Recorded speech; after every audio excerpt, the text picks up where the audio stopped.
We need to talk about the greatest basketball player to ever tie up shoes, the king, LeBron James. And last night, LeBron put up 38 points to pass Kareem Abdul-Jabbar as the NBA's all-time leading points leader, a record that stood for almost 40 years. And yes, he did it in an era with the three-point shot, but he did it in 150 fewer games.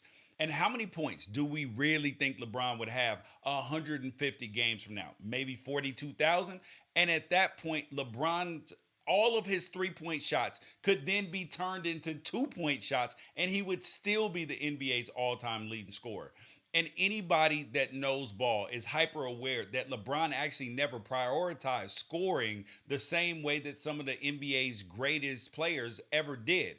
And believe it or not, this year is only the fourth time in LeBron's illustrious career that he's averaged more than 30 points per game during the regular season, meaning that there are more than 14 seasons where LeBron could have averaged 30 and he didn't because he was playing within a system to ensure the team's maximum opportunities for his teammates. This man has been under the most intense scrutiny any American athlete has faced over half of his life, starting as a teenager on the cover of Sports Illustrated saying the chosen one, and he has exceeded the hype. He's been the lifeblood of corporations, media empires, and personal fortunes have been built on attempting, without success though, to tear away every piece of his legacy in real time. He helped to start a school for underprivileged youth, sending over 1,100 kids to college, costing him tens and tens of millions of dollars, but he's still out there doing it despite not needing to doing it.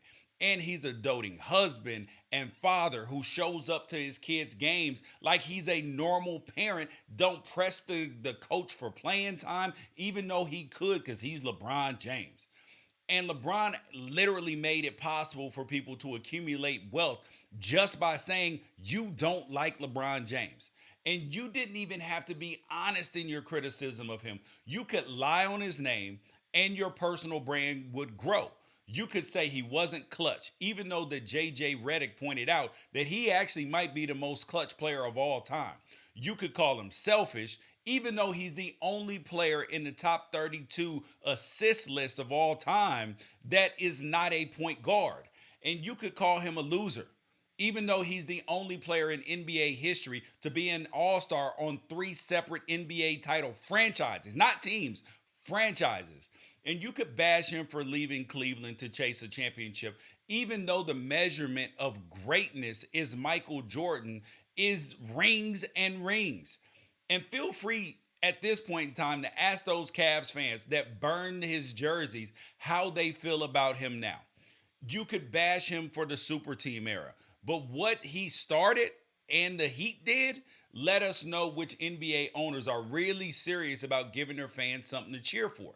You can bash him for the bubble title, even though it was extremely difficult.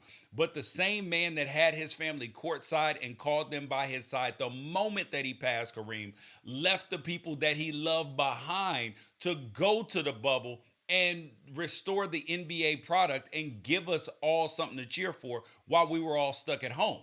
Now, you can always bash LeBron James, and many of you have. But what makes him so great for the past 2 decades is that he's absorbed every verbal brick thrown his way and remained focused and kept the main thing, and given us the show of a lifetime along the way.